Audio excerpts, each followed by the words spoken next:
السلام علیکم ورحمۃ اللہ وبرکاتہ۔ صبح بخیر پیارے بچوں، آج ہم اپنے نصاب سے تیسرا سبق جو کہ ایک افسانہ ہے بھولا نام سے لکھا ہوا ہے انشاءاللہ یہ دیکھیں گے۔ اس سے پہلے ہم سبق کے متعلق سمجھ جائیں کہ یہ سبق کس عنوان کے تحت یا کس مقصد کے تحت لکھا گیا ہے۔ تو یہاں پر اس سبق کے ذریعے رشتوں کی اہمیت بتانے کی کوشش کی گئی ہے۔ مصنف کا نام ہے راجندر سنگھ بیدی۔ مصنف راجندر سنگھ بیدی ہے، سکھ برادری سے تعلق رکھتے ہیں، لیکن بہت ہی عمدہ لکھتے ہیں، بہت زیادہ مانی ہوئی ہستی سمجھی جاتی ہے اردو ادب میں۔ آئے ہم تھوڑا سا پہلی بات کی طرف غور کرتے ہیں۔ اگر کسی کو اس ویڈیو میں کتاب صاف نظر نہیں آتی ہے تو آپ کے پاس بھی کتاب ہے، آپ اس کتاب کا استعمال کیجیے گا۔ آئے دیکھتے ہیں ہم اردو کے بیانیہ اصناف میں سب سے زیادہ مقبولیت افسانے کو حاصل ہے۔ اب یہاں پر بتایا گیا ہے اردو کے سب سے زیادہ بیانیہ اصناف، یعنی کہ ایسے اصناف جو کہ بیان کیے جاتے ہیں، جیسے مثال کے طور پر کہانی ہے، داستان ہے، ٹھیک ہے۔ تو اسی طرح سے افسانہ ہے۔ افسانہ کے ایک معنی ہوتے ہیں جھوٹی بات کے، ایک معنی ہوتے ہیں طویل بات کے، ایک معنی ہوتے ہیں بہت زیادہ باتیں بنانے کے، ایک معنی ہوتے ہیں سرگزشت کرنے کے، روداد سنانے کے، ٹھیک ہے۔ کبھی کبھی ایسا ہوتا ہے کہ بہانے بازیاں کرتے ہیں کچھ تو اس وقت ہاں بس افسانے نہ بناؤ۔ تو خیر یہ مقبول صنف مانی جاتی ہے، مقبولیت ہے افسانے کو اردو ادب میں۔ اس میں واقعات کا بیان، کرداروں کی گفتگو اور منظر و ماحول کی پیشکش بہت نپی تلی اور تاثر سے بھرپور ہوتی ہے۔ اس میں جو بات بتائی جا رہی ہے وہ یہ ہے کہ واقعات کا بیان ہوتا ہے، کرداروں کے درمیان جو آپسی گفتگو ہوتی ہے اس کے ساتھ ساتھ ماحول کے بارے میں منظر کشی کی جاتی ہے، اور جو کچھ بھی بات چیت ہوتی ہے وہ بہت ہی سوچ سمجھ کر نپے تلے انداز میں کی جاتی ہے۔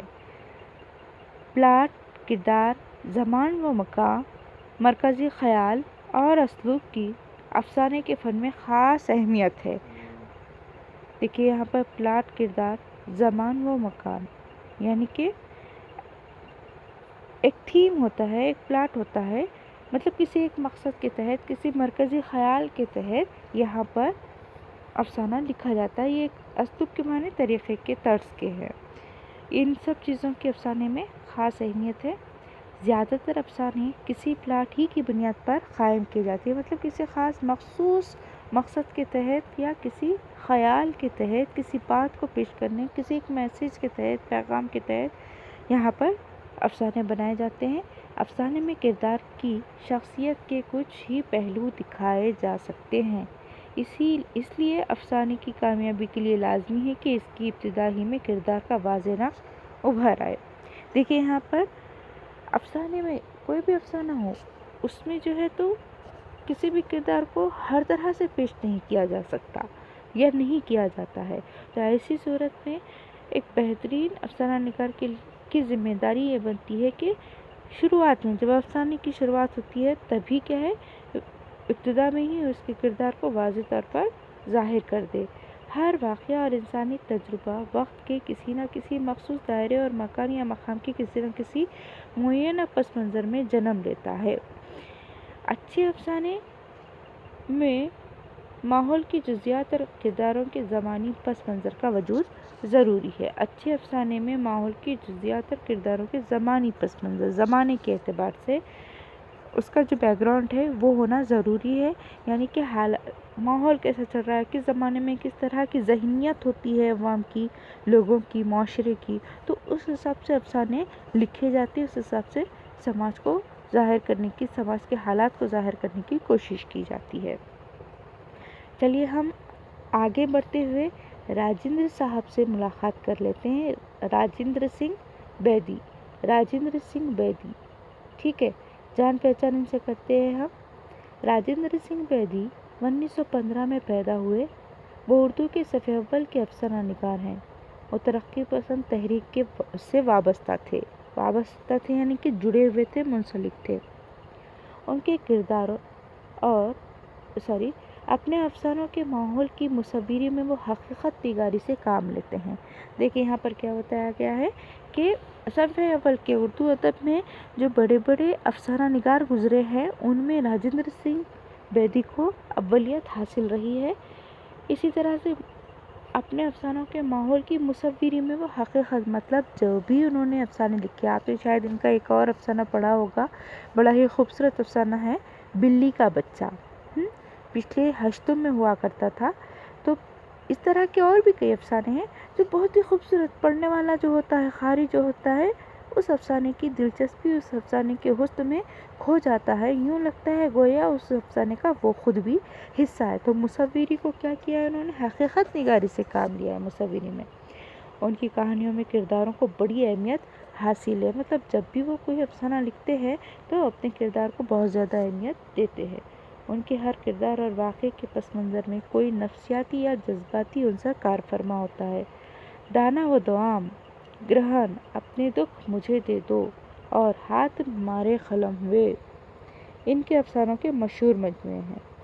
افسانہ بھولا ان کے مجموعے دانا و دان سے لیا گیا ہے۔ یاد رکھنا ہے آپ کو، بھولا یہ جو ہے چھوٹا سا افسانہ ہے، لیکن یہ کس سے لیا گیا ہے؟ مجموعے کلام سے، جس کا نام ہے دانا و دوام، اس سے لیا گیا ہے۔ جس کے کردار سادہ دل، بھولے بھالے اور سیدھے سادے ہیں۔ بھولا یہ جو افسانہ ہے ہمارے نصاب کا، اس میں جو کردار ہے وہ انتہائی سادگی پسند ہے، سادے سادے سے ہے، بھولے بھالے ہے، ان میں کوئی چترائی نہیں ہے، ان میں کوئی بدماشی، مکاری، عیاری یا زمانے کے اعتبار سے چالاکی ان کے اندر نہیں ہے۔ بہت سادے دل انسان ہیں یہاں کے اس افسانے کے کردار جتنے بھی ہے۔ غالباً اسی کی مناسبت سے مصنف نے افسانے کا نام ہی کیا رکھا ہے؟ بھولا رکھا ہے۔ بھولا جیسے کہ ہم کہتے ہیں بہت زیادہ شریف النفس اگر کوئی ہوتا ہے، معصوم سا سیدھا سادہ سا کوئی ہوتا ہے، تو ہم کیا کہتے ہیں؟ اس کو بھولا بھالا ہے یا بھولی بھالی ہے۔ تو اسی طرح سے اس افسانے کا نام بھی مصنف نے بھولا رکھا ہے۔ ان کا انتقال 1984 کو ممبئی میں ہوا۔ راجندر سنگھ بیدی صاحب کا انتقال 1984 کو ہوا ممبئی میں۔ ٹھیک ہے، پہلے ہم کیا کرتے ہیں، اس افسانے کے چند کردار کو دیکھ لیتے ہیں تاکہ آپ کو افسانہ سمجھنے میں آسانی ہو۔ جیسے کہ کردار اور ان کے رشتے سمجھ جائیں۔ مایا، ہم جو کردار آگے پڑھنے والے اس افسانے میں، ان میں ہے مایا، بنیادی کرداروں میں ہے مایا جو کہ بھولا کی ماں ہے۔ بھولا، آپ سوچ رہے ہوں گے یہ افسانے کی ماں ہے کیا؟ افسانہ نہیں بلکہ بھولا بھی ایک کردار ہے یہاں پر۔ بابا بھولا کے دادا جی ہے، بابا جو ہے بھولا کے دادا جی یعنی مایا کے سسر صاحب ہے۔ اور بھولا جو کہ ایک معصوم سا چھوٹا سا سیدھا سادہ سا پیارا سا بچہ ہے۔ اور پھر ماموں، ماموں جو کہ مایا کے بھائی ہے یعنی بھولا کے ماموں ہے۔ اور ننھی، ایک اور کردار آئے گا آگے، ننھی، ننھی جو ہے بھولا کی بہن ہے، بھولا سے چھوٹی بہن ہے اس کی۔ اور ایک اور کردار کا ہم کو یہاں پر مطالعہ کرنا پڑے گا، ہم کو آگے جا کر ایک کردار سے بھی ملاقات ہوگی، پٹواری، پٹواری جو کہ گاؤں کا حساب کتاب رکھتا ہے، محاسب بھی آپ کہہ سکتے، یا جو زمینوں کی پیمائش کرتا ہے اس کو پٹواری کہتے ہیں۔ تو اتنے کردار آپ ذہن میں رکھیے گا تاکہ آپ کو آگے چل کر پڑھنے میں سہولت ہو، سمجھنے میں سہولت ہو۔ تو چلیے اب ہم صفحہ نمبر 11 پر آتے ہیں، ہماری کتاب کا صفحہ نمبر 11۔ ٹھیک ہے، اس صفحے پر آپ آئیے اور پھر ہم دھیرے دھیرے اس سبق کو سمجھنے کی کوشش کریں گے۔ اگر کسی کو یہ کتاب میں مسئلہ آ رہا ہے سمجھنے میں یہ ویڈیو کے ذریعے، تو آپ اپنی کتاب سامنے رکھیے گا، انشاءاللہ آپ آرام سے سمجھ پائیں گے۔ چلیے دیکھتے ہیں ہم۔ میں نے مایا کو پتھر کے ایک کوزے میں مکھن رکھتے دیکھا۔ چھاچھ کی کھٹاس کو دور کرنے کے لیے مایا نے کوزے میں پڑے ہوئے مکھن کو کنویں کے صاف پانی سے کئی بار دھویا۔ اس طرح مکھن کے جمع کرنے کی کوئی خاص وجہ تھی۔ ایسی بات عموماً مایا کے کسی عزیز کی آمد کا بتا دیتی تھی۔ ہاں، اب مجھے یاد آیا، 2 دن کے بعد مایا کا بھائی اپنی بیوہ بہن سے راکھی بندھوانے کے لیے آنے والا تھا۔ ٹھیک ہے، اب دیکھیں یہاں پر مایا کو پتھر کے کوزے میں، کوزہ مطلب جس طرح سے مٹی کی ہانڈی ہوتی ہے، مٹی کا برتن ہوتا ہے، اسی طرح سے پتھر کا، جیسے ڈونگا پتھر کا برتن، کٹورا نما پتھر کا ایک